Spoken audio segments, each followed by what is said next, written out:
ഞാൻ പോട്ടെ. ശരി, പോവാ. ടാറ്റ. Thank you. പോട്ടെ. സേഫായിട്ട് പോട്ടാ.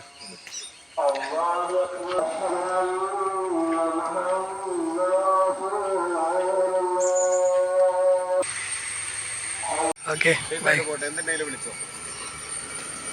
നേരത്തെ കണ്ടത് ക്രോണി ഞാൻ പരിചയപ്പെടുന്നത് അതുപോലെ തന്നെ ഞാൻ തിരുവമ്പാടിക്ക് പോകുമായിരുന്നു.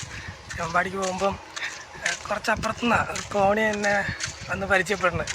ക്രോണി വന്ന് പരിചയപ്പെട്ട് എവിടെ സ്റ്റേ എന്നൊക്കെ ചോദിച്ചായിരുന്നു. അപ്പോൾ ഞാൻ പറഞ്ഞു തിരുവമ്പാടി പമ്പിലാണ്, പമ്പിൽ സ്റ്റേ ചെയ്യണ്ട, എൻ്റെ വീട്ടിൽ സ്റ്റേ ചെയ്തോന്ന് പറഞ്ഞു. പെട്ടെന്നൊരു മഴ പെയ്തു. അയ്യോ, ഭയങ്കര കാറ്റൊക്കെ ആയിരുന്നു. അവിടെ കുടയുടെ കമ്പിയൊക്കെ കണ്ടില്ലേ, ഒടിഞ്ഞു പോയി, കുട ഒടിഞ്ഞു. ഇതിപ്പം തൽക്കാലം ഞാൻ ഇങ്ങനെ പിടിച്ചു വെച്ചേക്കാണ്. ഇവിടെ കയറി നിൽക്കാൻ പോലും ഒരു സ്ഥലം കാണുന്നില്ല, വണ്ടി വന്നാൽ പോലും കാണത്തില്ല. അങ്ങനത്തെ അവസ്ഥയാണ്. വല്ലാത്തൊരു കാലാവസ്ഥ കേട്ടോ. എന്താ പറയുക, കുറച്ച് മുമ്പ് വരെ ഭയങ്കര മഴയും ഭയങ്കര കാറ്റൊക്കെ ആയിരുന്നു. ഇപ്പോൾ ചെറുതായിട്ട് കുറഞ്ഞിട്ടുണ്ട്.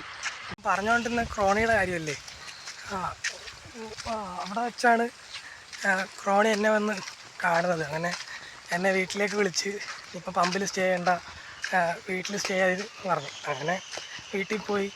എന്താ പറയുക, നല്ല രസമായിരുന്നു. ഒരു ബ്രദറിനെ പോലെ ആളെന്നെ കണ്ടത്. അവിടുത്തെ കുറേ സ്ഥലങ്ങളൊക്കെ കാണിച്ചു തന്നു. ഇവിടെ ഒരു എസ്റ്റേറ്റൊക്കെ ഉണ്ട്. ഇതൊക്കെ എസ്റ്റേറ്റാണ്. അത് ബാക്കിൽ കാണുന്നതെല്ലാം ഫുൾ എസ്റ്റേറ്റാണ്. അപ്പോൾ ഇതിൻ്റെ എസ്റ്റേറ്റിൻ്റെ ടോപ്പിൽ കുറേ വ്യൂ പോയിൻ്റൊക്കെ ഉണ്ട്. ഞാൻ അവിടെയൊക്കെ പോയി. പിന്നെ പൂവാറന്തോട്, കക്കാടംപുഴ, അങ്ങനെ കുറേ സ്പോട്ടിലൊക്കെ പോയായിരുന്നു. ഇന്നും പിന്നെ ഇടയ്ക്ക് എനിക്ക് പനി പിടിച്ച് ഹോസ്പിറ്റലിൽ പോയി. 2 ദിവസം കിടപ്പായിരുന്നു. ഭയങ്കര ക്ഷീണവും ഭയങ്കര ബോഡി പെയിനും. അപ്പോൾ ഞാൻ വിചാരിച്ചു പോലെ നിപ്പ വൈറസ് എല്ലാം ആയിരിക്കും. ഞാനങ്ങനെ ഗൂഗിളിൽ പോയിട്ട് അതിൻ്റെ സിംറ്റംസൊക്കെ നോക്കി. അപ്പം നോക്കിയപ്പോൾ ഏറെക്കുറെ ലക്ഷണങ്ങളെല്ലാം ഉണ്ട്. പിന്നെ ഹോസ്പിറ്റലിൽ പോയപ്പോൾ അല്ല, നോർമൽ വൈറൽ ഫീവറാണ്, കുഴപ്പമില്ല, റെസ്റ്റ് എടുത്താൽ മെഡിസിനൊക്കെ കഴിച്ചാൽ എന്ന് പറഞ്ഞു. അങ്ങനെ മെഡിസിനൊക്കെ കഴിച്ച് റെസ്റ്റൊക്കെ എടുത്ത് ഓക്കെ.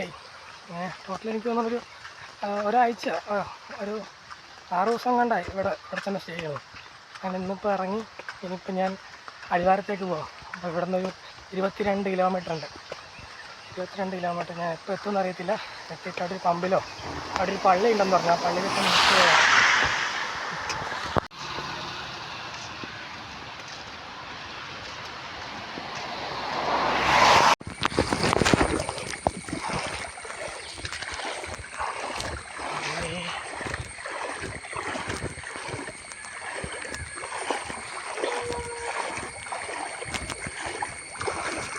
ഞാൻ വരുന്ന വഴിയാണ്. ഗൂഗിൾ മാപ്പ് വരെ വഴിയൊക്കെ കാണിച്ചു തന്നിട്ട് ഉള്ള നനഞ്ഞ്.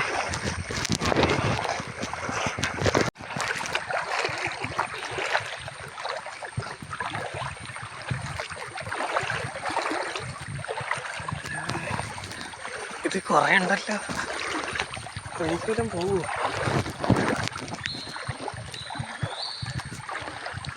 എൻ്റെ നിക്കറൊക്കെ നനഞ്ഞു കേട്ടോ. തോടുണ്ട്, ആ തോട് നിറഞ്ഞിട്ട് കര എത്തി. അമ്മേ, കരശോട്ട് ഇത്രയും ദൂരം കവർ ചെയ്തോളൂ.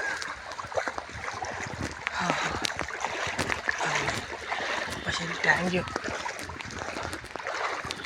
അപ്പോൾ എനിക്കൊന്ന് ഏകദേശം ഒരു 400 മീറ്റർ ഉണ്ട്. എൻ്റെ നിക്കറൊക്കെ ഫുള്ള് നനഞ്ഞ്. അത്രയും വെള്ളം ഉണ്ടായിരുന്നു. ഗൂഗിൾ മാപ്പ് ഒരു വഴി കാണിച്ചു തന്നതാണ്. വളരെ നല്ല എക്സ്പീരിയൻസ് ആയിരുന്നു. നല്ല മഴ കേട്ടോ. അപ്പം തോടും പുഴയൊക്കെ നിറഞ്ഞു ഒഴുകുക. ഇപ്പം കരയേതാ പുഴ ഏതാ?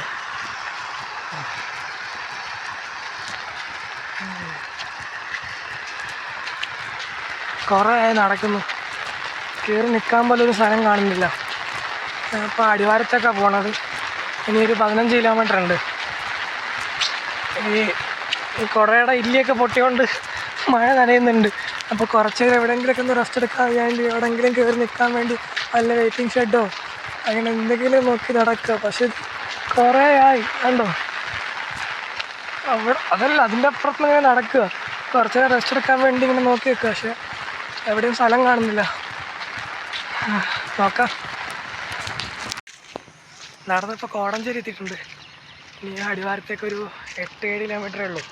അപ്പം തന്നെ മഴയും ചെറിയ കോടമഞ്ഞൊക്കെ ഉണ്ട്. നല്ല രസമുണ്ട്, ബാക്കിലൊക്കെ കാണാൻ പറ്റും. പക്ഷേ ഈ ഫോണിൽ ക്ലിയർ ഇല്ലാത്തതുകൊണ്ടൊക്കെ കാണാൻ പറ്റില്ല. ഞാൻ കാണിച്ചു തരാം.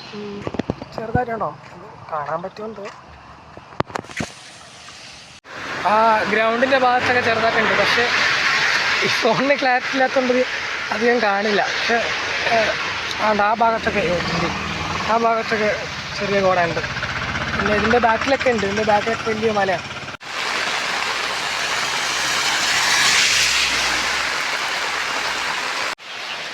സമയം ഇപ്പം 7 മണിയായി. ഞാൻ ഇതുവരെ അടിവാരത്തെത്തിയിട്ടില്ല. ഇനിയൊരു 5 കിലോമീറ്റർ കൂടെ ഉണ്ട്. ഭയങ്കര മഴയും ഭയങ്കര കാറ്റൊക്കെ. ഞാനിപ്പോൾ ഒരു ബസ് സ്റ്റോപ്പിൽ കയറിയിരിക്കുക. എന്നിപ്പോൾ ജസ്റ്റ് ഒന്ന് മഴ വന്നിട്ട് പിന്നെ നടക്കണം. ഒരു 9 മണിയൊക്കെ ആയപ്പോൾ ഞാൻ അടിവാരത്തെത്തി. അങ്ങനെ അവിടെ ഒരു കടയുടെ ഫ്രണ്ടിൽ സ്ലിപ്പിംഗ് മാറ്റ് വിരിച്ച് ഇവിടെ കിടക്കുകയാണ്. ഇനിയിപ്പോൾ രാവിലെ ചുരം കയറാമെന്ന് വിചാരിക്കും.